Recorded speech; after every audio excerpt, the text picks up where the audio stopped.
자, 계모의 학대로 사망한 12살 초등학생 시우군 다들 기억하고 계실 겁니다. 저희도 꾸준히 전해드렸었죠. 이 사망 전날 편의점에서 정말 멍한 얼굴로 힘없이 앉아있던 그 시우의 모습에 뭐 저를 포함해서 모든 가족 여러분들이 정말 크게 분노하셨었는데 바로 어제 그 계모 두 번째 공판이 있었습니다. 네, 지난 4월에 첫 공판, 어제 두 번째 공판이 있었는데요. 지난 2월부터 전해드리고 있는 사건입니다. 인천시 남동구의 한 자택에서 12살 초등학생 5학년 나이의 남자아이가 사망했습니다. 당시 아이 온몸에서는 멍자국이 발견이 됐고 또래 평균보다 15kg이 덜 나갔습니다. 아이의 계모가 지난해 3월부터 올해 2월까지 11개월 동안 의붓아들을 반복적으로 때리고 또 학대한 혐의를 받고 있습니다. 이 학대 과정에서 아이의 몸무게가 8kg이나 줄었던 것으로 나타났습니다. 친부 역시도 이 친아들을 상습적으로 학대하고 유기 방임한 혐의로 지난해 기소가 된 상태입니다. 지난 4월에 열린 첫 공판에서 계모는요, 살해하려는 마음이 없었고 사망을 미처 예견하지 못했다면서 이 학대 살인 혐의를 부인했습니다. 자, 어제 법정에서 말이죠. 방청객들의 탄식이 계속 터져 나왔답니다. 이유가 있습니다. 바로 시우의 이 부검 사진이 공개가 됐기 때문이라는 거잖아요. 네, 그렇습니다. 부검 사진이 공개되었다고 해요. 보시는 분들이 다 정말 마음이 메어졌을 것 같습니다. 아이의 팔다리, 몸통 아주 온몸에서 멍이 너무나 뚜렷하게 많이 퍼져 있었다고 합니다. 보라색 멀, 갈색, 연두색가 굉장히 오랫동안 멍이 들어있었음을 알 수 있는 그런 색깔이죠. 그리고 자, 지금 뾰족한 보시는 저 사진은 일단 법정에서 공개된 부검 사진은 아니고요. 예. 네. 그리고 또 몸에 뾰족한 물건에 찔린 듯한 흔적도 있었다고 합니다. 그리고 아이의 회음부에는 엄지 손톱 크기의 또 딱지도 있었는데, 네, 이것도 왜 생겼는지 좀 알 수가 없죠. 그리고 입안 곳곳이 화상으로 가득 찼다고 합니다. 일부분만 그런 것이 아니라 입안 전체가 다 이제 화상이 여기저기 있었고요. 그리고 이제 다리에도 막대와 같은 기다란 물체에 맞은 듯한 그런 출혈이 있었다고 합니다. 검찰이 그 국가수의 법의관을 증인으로 불러서 어땠냐, 첫인상이 어땠냐라고 물어보니까 적당한 돌봄을 받은 것 같지 않다. 그리고 다리에 혈전증이 있고 이런 다리로 걸었으면 아마 보통 때도 통증을 느꼈을 것이다라고 얘기하고, 이건 일회성으로 다친 것이 아니라 지속적인 손상이 있었을 것이다라고 얘기를 했다고 합니다. 자, 다리입니다. 다리에 발생한 상처만 232곳. 다리만 232곳이었으니 몸 전체를 보면 어땠을까요? 자, 법의관이 말이죠. 부검을 진행했던 법의관이 법의관의 이야기를 쭉 설명을 듣던 이 재판부가 딱 그런 질문을 던졌다는 거예요. 자, 이거 속된 말로 그럼 맞아 죽은 겁니까? 라고 했다는 거잖아요. 상당히 중요한 질문입니다. 살인의 고의가 있었냐 없었냐, 아니면 그냥 정말 때리려고 했는데 죽음의 결과가 발생했느냐, 이게 사건에서 가장 중요한 쟁점이기 때문에 재판부에서 질문했던 걸로 보이고요. 법의관 같은 경우는 좀 어렵게 항상 답을 해요. 이렇게 표현해요. 계속해서 둘력으로 인한 손상이 쌓여서 사망한 것으로 추정된다, 이렇게 얘기를 하니까 재판부에서 묻는 겁니다. 속된 말로 맞아 죽은 거 맞습니까? 라고 물으니까 신체적인 폭행의 작용에 맞으면서 정말 단순하게 표현한다면 그럴 수도 있을 것이다 라고 답변을 했고요. 정리를 좀 하면 죽을 만큼 때렸고 죽을 것을 충분히 예상하면서도 그렇게 때린 것으로 추정된다라고 보이는 것입니다. 그러니까 박 변호사님 맞아 죽었다는 얘기를 그걸 인정한 거잖아요. 그런 걸로 보면 될 것 같습니다. 팀장님, 피부가 괴사하고 입술이며 또 입 안에 화상이 있었. 보통 말이죠. 어지간히 뜨거운 거 먹어가지고는요. 이제 이게 뭐 화상의 어떤 흉이 남을 리는 없는데 도대체 뭘 입에다 막 우겨 넣었길래? 예? 그렇습니다. 부검 결과를 보게 되니까 입 가장자리뿐만 아니라 그 안쪽 점막, 그리고 또 입천장, 혀 뒷 같은 경우에 아마 지금 치유적인 상처가 발견이 됐는데, 아까 말씀드린 대로 뜨거운 음식을 먹였다거나 아니면 자극적인 화학약품을 먹이면은 이런 상태가 발생할 수가 있거든요. 그런데 검사가 물었던 거예요. 그럼 병원 치료를 왜 안 데려갔냐? 그러면 또 손상 부위는 실제 치료가 이루어졌냐 물어봤더니 이 법의학과는 뭐라 했냐면 병원이나 치료받은 적이 전혀 없다. 그러니까 병원을 한 번도 안 데려간 거예요. 그렇게 심한 상태가 있는데도. 그러니까 이제 이 계모 측에서 뭐라고 했냐면 혹시 마시멜로 압니까? 예, 예. 하게 된 거. 그 입천장 된 거는 마시멜로를 먹다가 된 건데 그렇게 이제 변명을 했던 거예요.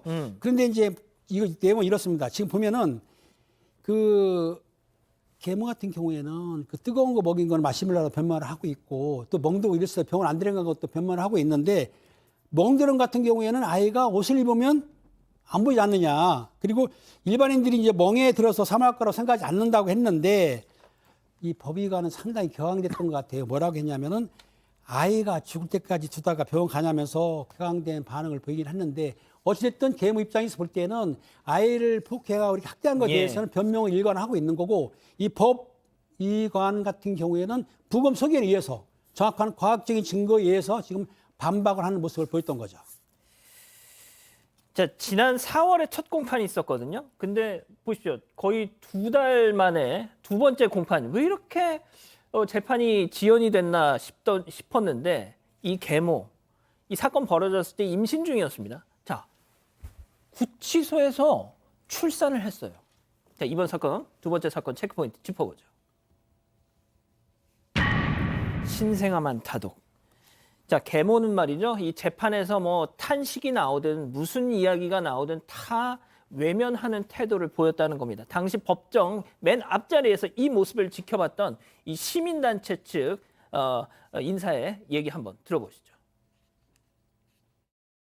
변호사가 이제 오른쪽에 앉아 있고 그다음에 그 계모가 그 옆에 앉았거든요. 방청석 이쪽을 절대 이쪽으로는 눈길도 주지 않고 거의 그 자기 변호사 또는 그 앞에 판사 있는 그쪽으로만 앞으로만 시선이 가 있더라고요. 어쨌든 이 사람은 아이를 이렇게 죽음에 이르게 만든 장본인이잖아요. 근데 이제 자기 아이는 또 예뻐서 안고서는 이렇게 막 흔들어 주기도 하고 살짝 그리고 아이를 계속 쳐다보면서 아이 쓰다듬고 계모분은 아직 아예 보질 않으셨고 근데 그 친부가 그 아이 그 검안 사진 부검 사진을 똑바로 쳐다보고 있는 거예요. 그래서 저 그 모습이 제일 당황스러웠거든요. 잘못 봤을 수도 있어요. 근데 눈물을 한 방울도 흘리지 않는데 계속 막 눈물을 훔치는 리액션을 하고 그다음에 입으로 막 이런 입으로만 소리를 내고 그러니까 눈에는 전혀 저 눈물도 보이지 않았는데 자, 저 계모가 저 출산한 아이 나중에 커서 내 엄마가 자기를 이렇게 품에 안은 채로 법정에서 아동학대 살인 재판을 받았다는 걸 알게 되면 그 아이는 얼마나 큰 충격을 받을까요? 자, 일단 방금 들으신 이 대한아동학대 방지협회 이 관계자분의 주관적인 의견입니다. 자, 일단 법정 분위기 좀 더 전해주시죠. 네, 일단 임신한 상태에서 구속 기소가 됐기 때문에 지난 4월에 첫 재판 당시에 변호인을 통해서 5월 20일에 출산 예정이다라면서 기일 연기를 요청을 했습니다. 그리고 어제 2차 공판이 열렸는데 여기에서 옥중에서 출산한 갓난아기를 가슴에 안고 출석을 해서 눈길을 끌었는데요. 이 재판이 시작되자마자 비공개 재판을 거듭 요구를 했습니다. 그 이유가 불특정 다수가 숨진 아이의 증거 사진들을 보게 되면 아이가 하늘나라에서도 좋아하지 않을 것이다. 이런 이유를 들었습니다. 하지만 재판부는 이 요청을 받아들이지 않았고요. 그렇게 이 숨진 아동의 멍투성이 사진이 공개가 됐습니다. 사진이 뜰 때마다 이 법정 내에서는 탄식이 이어졌는데 그래도 이 계모는 자신의 아이를 아는 채로 재판 내내 고개를 숙이고 있었다고 합니다. 심지어 아이 사진이 공개될 때도 모니터를 쳐다보지도 않고 자신의 아이가 보칠 때마다 쓰다듬으면서 달랜 것으로 전해지고 있습니다. 자, 박 변호사님, 네. 많은 분들이 지금 그걸 의심하고 계시는데 이 계모라는 사람이 뭐가 됐든 구치소에서 애를 낳았어요. 물론 갓난 아기니까 뭐 엄마의 보살핌이 필요하겠지만 그래도 법정에서 이렇게 애를 막 칭얼거리는 애를 이렇게 재판부가 보기에는 네.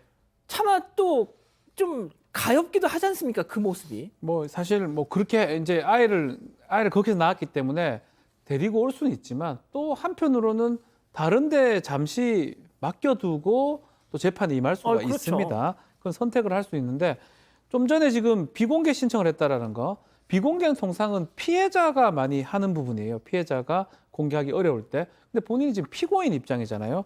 그 부분과 합쳐보면 약간은 감정적 부분을 조금 고려하는 것 같아요.